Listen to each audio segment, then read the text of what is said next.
اعوذ باللہ من الشیطان الرجیم بسم اللہ الرحمن الرحیم اللہم صلی علی محمد وآل محمد وعجل فرجہم اجمعین۔ سامعین، آج ہم جس حوالے سے بات کر رہے ہیں وہ ایک ایسی حقیقت ہے کہ جو کائنات کے لیے لازم و ملزوم بھی ہے اور جو کائنات کے لیے ایک نعمت بھی ہے، جس کو ہم موت کے نام سے جانتے ہیں۔ قرآن مجید میں ارشاد باری تعالیٰ ہے، کل نفس ذائقۃ الموت، ہر جاندار موت کا ذائقہ چکھے گا۔ رسول اکرم صلی اللہ علیہ وآلہ وسلم نے ارشاد فرمایا، کفا بالموت وعظا، موت بہترین واعظ ہے۔ سامعین، موت آخرت کی منازل میں سب سے پہلی منزل ہے اور دنیا کی منازل میں آخری منزل ہے۔ وہ انسان کتنا خوش نصیب ہو سکتا ہے کہ جس سے آخرت کی پہلی منزل میں بھی عزت ملے، اور وہ شخص کتنا مقدر والا ہے کہ جس سے دنیا کی آخری منزل میں بھی بہت عزت ملے۔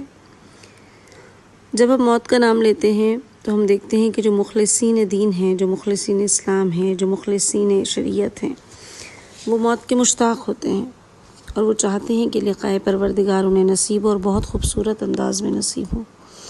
لیکن وہ افراد جو مجرم ہیں، ہم دیکھتے ہیں کہ وہ موت کو ناپسند کرتے ہیں۔ حالانکہ آدمی موت کو اپنے سے دور سمجھتا ہے، مگر موت انسان کے قریب ہے۔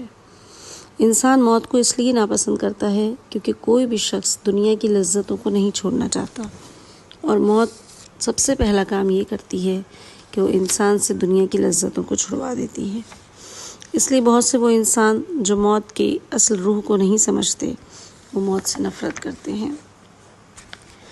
ہم دیکھتے ہیں کہ رسالت مآب صلی اللہ علیہ وآلہ وسلم جب شب معراج آسمانوں کی سیر کے لیے گئے، مولا فرماتے ہیں کہ جب اللہ نے مجھے آسمانوں کی سیر کرائی تو وہاں آسمانوں میں ایک فرشتے کو دیکھا جس کے ہاتھ میں نور کی لوح تھی، اور وہ اسے دیکھنے میں اتنا مصروف عمل تھا کہ وہ دائیں بائیں نگاہ اٹھا کے بھی نہیں دیکھ رہا تھا، اور کسی افسردہ شخص کی طرح کسی سوچ میں مبتلا تھا۔ مولا فرماتے ہیں، میں نے جبریل امی سے پوچھا کہ یہ کون ہے؟ جبریل علیہ السلام نے بتایا کہ ملک الموت ہے، یعنی حضرت اسرائیل علیہ السلام۔ میں نے کہا مجھے ان کے پاس لے چلو، میں ان سے کچھ باتیں کرنا چاہتا ہوں۔ جبریل مجھے ان کے پاس لے گیا۔ میں نے اس سے کہا، ملک الموت، جتنے لوگ مر گئے ہیں یا آئندہ مریں گے، کیا ان سب کی روح تو ہی قبض کرتا ہے؟ ملک الموت نے کہا جی ہاں۔ میں نے کہا کیا سب کے پاس تو ہی حاضر ہوتا ہے؟ اس نے کہا جی ہاں، اللہ نے تمام دنیا کو میرے ہاتھ میں اس طرح سے دیا ہے جس طرح سے انسانوں کے ہاتھ میں ایک درہم ہوتا ہے، جسے جیسے چاہیں اس کو گھما سکتے ہیں۔ میں دنیا کے ہر گھر میں روزانہ 5 مرتبہ چکر لگاتا ہوں۔ جب کسی گھر کے فرد کو میں موت دیتا ہوں تو وہ روتے ہیں، اور میں حیران ہو کر ان سے کہتا ہوں کہ رونے کی کیا ضرورت ہے، میں تو بار بار آؤں گا اور ایک ایک کر کے تم سب کو یہاں سے اپنے ساتھ لے جاؤں گا۔ موت وہ عمل ہے، موت وہ پروسیس ہے کہ جو پروردگار دو عالم نے ہر جاندار کے لیے رکھا ہے، اور ہر ذی روح کو موت آنی ہے۔ لیکن کس طرح آنی ہے اور کس وجہ سے یہ موت آسان ہو سکتی ہے، کس وجہ سے یہ موت ناقابل برداشت ہو سکتی ہے، وہ تمام چیزیں جو ہم دیکھتے ہیں قرآن میں، تفاسیر میں، اقوال معصومین علیہ السلام میں، سیرت معصومین علیہ السلام میں، گفتگو میں معصومین علیہ السلام کی، درس و تدریس میں معصومین علیہ السلام کی، ہمیں یہی ملتا ہے کہ جو بھی پروردگار دو عالم کے راستے پر اپنے قدموں کو جما کر چلتا ہے اور پروردگار دو عالم کے بتائے ہوئے راستے پر عمل کرنے کی بھرپور کوشش کرتا ہے، اس کے لیے موت ایک شیریں ذائقہ ہوتی ہے۔ ہم آپ کے سامنے علامہ مجلسی رحمۃ اللہ علیہ کا ایک واقعہ بیان کرتے ہیں کہ سید نعمت اللہ جزائری علامہ مجلسی کے بہت مقرب شاگرد تھے۔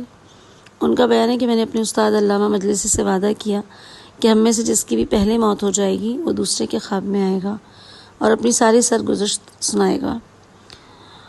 علامہ جزائری کہتے ہیں کہ اتفاق یہ ہوا کہ میرے استاد محترم علامہ مجلسی کی موت مجھ سے پہلے ہو گئی۔ میں 7 دن تک ان کے مراسم اعزا میں مشغول رہا، یہاں تک کہ مجھے وعدہ یاد آیا۔ میں علامہ مجلسی کی قبر پر گیا، میں نے قرآن مجید کی تلاوت کی اور ان کی یاد میں روتا رہا، یہاں تک کہ وہیں پر مجھے نیند آ گئی۔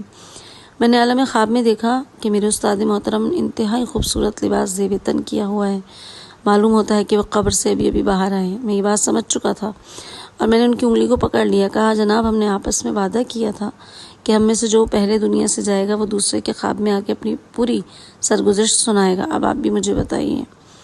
علامہ مجلسی نے کہنا شروع کیا کہ جب میں بیمار ہوا تو میرا مرض اتنا بڑھ گیا تھا کہ میں برداشت نہیں کر سکتا تھا. اس وقت میں نے دعا کی کہ پروردگار تو خود فرماتا ہے کہ میں کسی بھی جاندار کو اس کی طاقت سے زیادہ تکلیف نہیں دیتا. خدایا اب میری طاقت جواب دے گئی ہے، مجھ پہ اپنی رحمت نازل فرما. جیسے ہی میں خدا کے حضور گفتگو کر رہا تھا تو ایک جلیل القدر شخص میرے پاؤں کی طرف آ کر نمودار ہوا. اس نے مجھ سے میری حالت پوچھی. میں نے بیماری کا شکوہ کیا تو معلوم ہوا کہ وہ شخص فرشتہ ہے. اس فرشتے نے میرے پاؤں کے اوپر اپنا ہاتھ رکھا اور پوچھا کہ اب بتاؤ یہاں پہ درد ہے یا نہیں ہے. میں نے کہا پاؤں میں درد نہیں ہے. غرض وہ فرشتہ آہستہ آہستہ اپنے ہاتھ کو میرے پیروں سے اوپر لے جاتا رہا یہاں تک کہ میرے پیٹ اور میرے سینے تک پہنچ گیا.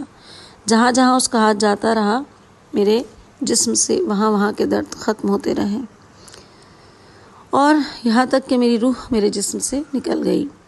میرے عزیز و اقارب میرے پاس آئے اور میرے جسد بے روح کو دیکھ کے رو رہے تھے. میری روح ان سے کہہ رہی تھی کہ آپ عجیب لوگ ہیں، آپ اتنا غم کیوں کر رہے ہیں؟ میری تو تمام تکالیف ختم ہو چکی ہیں. لیکن کوئی بھی میری آواز پہ توجہ نہیں دے رہا تھا. بعد میں کچھ لوگوں نے میرے جنازے کو غسل دیا، مجھے کفن پہنایا، میری نماز جنازہ پڑھائی گئی اور میرے وجود کو قبر میں اتار دیا گیا. جیسے ہی قبر میں اتارا گیا ایک آواز مجھے سنائی دی کہ اے میرے بندے بتا تو نے آج کے دن کے لیے کیا تیار کیا ہے. علامہ مجلسی کہتے ہیں کہ میں نے اپنی زندگی کی نمازیں، روزے، وعظ و نصیحت، درس و تدریس، کتابیں تمام ایک ایک کر کے جو بھی میری توفیقات تھیں وہ تمام چیزیں گن کر سنائیں. لیکن ہر چیز پر، ہر بات پر یہی آواز آتی رہی کہ اور کچھ بتا، کچھ بتا. یہاں تک کہ مجھے اپنا ایک نیک عمل یاد آیا. جب میں نے اپنا وہ نیک عمل بیان کیا تو اس کے بعد مجھے نجات ملی. علامہ جزائری کہتے ہیں کہ آغا وہ کیا عمل تھا؟ علامہ مجلسی کہتے ہیں کہ وہ عمل یہ تھا کہ ایک مرتبہ میں کسی سڑک سے گزر رہا تھا تو میں نے دیکھا کہ ایک شخص ہے جو کسی کا مقروض ہے، وہ قرض ادا کرنے کے قابل نہیں ہے اور اس کا قرض خواہ سے پکڑ کے سزا دے رہا تھا، جبکہ مقروض کہہ رہا تھا کہ میرے پاس کچھ بھی نہیں ہے. میں نے اور یہاں یہ صورتحال دیکھ کر اور اس قرض دار کی بے بسی دیکھ کر میں نے اس کا تمام قرض ادا کیا اور قرض ادا کرنے کے بعد میں چلا گیا. یہ سننا تھا کہ وہ آواز جو مجھ سے اب تک میرے اعمال پوچھ رہی تھی، کہا کہ جا تجھے بخش دیا گیا. اللہ نے میرے اس خالص عمل کی وجہ سے مجھے تمام نیک اعمال کو شرف قبولیت عطا فرمائی اور مجھے جنت میں داخل ہونے کا حکم دیا. لہٰذا انسان کو کوشش ہر وقت یہ کرنی چاہیے کہ وہ اگر بڑے بڑے اعمال سر انجام دے رہا ہے، بڑی بڑی توفیقات میں شامل ہو رہا ہے تو چھوٹی چھوٹی باتوں کو بھی نظر انداز نہ کرے، کیونکہ بسا اوقات یہ ہوتا ہے کہ چھوٹی نیکی ہی بڑی نیکی پر غالب آ جاتی ہے. اس کی کئی وجوہات ہوتی ہیں، لیکن جب انسان کے پیش نظر اس کا آخری انجام رہے گا، جب انسان کے پیش نظر وہ موت رہے گی جو بہرحال اس کو آنی ہی آنی ہے، تو وہ کبھی بھی ایسی چیزوں میں ملوث نہیں ہوگا، ایسی حرکات میں ملوث نہیں ہوگا جو اس کی موت کو اس کے لیے اذیت ناک کر دیں.